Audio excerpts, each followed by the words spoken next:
তামিলনাড়ুর বিধানসভা নির্বাচন ঘিরে এখন আলোচনার কেন্দ্রে উঠে এসেছে অভিনেতা থালাপতি বিজয়। আগামী ৪ মে নির্বাচনের ফল ঘোষণা হওয়ার কথা থাকলেও তার আগেই প্রকাশিত এক্সিট পোল ঘিরে রাজ্য জুড়ে রাজনৈতিক উত্তেজনা তৈরি হয়েছে।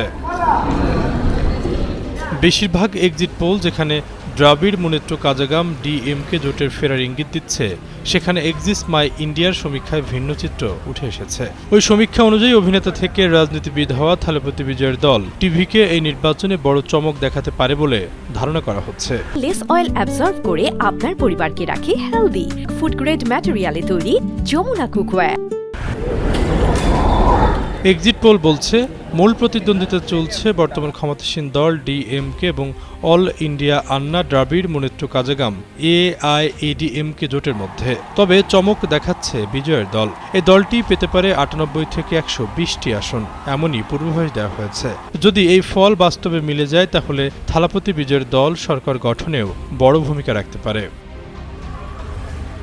এদিকে একাধিক এক্সিট পোলে ডিএমকে জোটকে এগিয়ে রাখা হয়েছে। এক্সিট মাই ইন্ডিয়া অনুযায়ী ডিএমকে জোট পেতে পারে ৯২ থেকে ১১০টি আসন এবং ভোট শেয়ার ৩৫%। এআইএডিএমকে জোটের জন্য পূর্বাভাসে ২২ থেকে ৩২টি আসন এবং ভোট শেয়ার ২৩%। বিজয়ের দল টিভিকে এবার একাই সব আসনে প্রার্থী দিয়েছে এবং জোরালো প্রচারণা চালিয়েছে। নির্বাচনী ইশতেহারে দলটি একাধিক বড় প্রতিশ্রুতি দিয়েছে, যার মধ্যে অন্যতম হল বিয়ের সময় নারীদের ৮ গ্রাম স্বর্ণ দেওয়ার ঘোষণা। অন্যদিকে পোল অফ পোলস বিশ্লেষণে বলা হয়েছে, প্রতিদ্বন্দ্বিতা হাড্ডাহাড্ডি হলেও শেষ পর্যন্ত ডিএমকে কিছুটা এগিয়ে থাকতে পারে। সব মিলিয়ে তামিলনাড়ুর রাজনীতিতে থালাপতি বিজয়ের টিভিকে সত্যি কি বড় চমক দেখাতে যাচ্ছে, এ নিয়ে এখন জোর আলোচনা চলছে।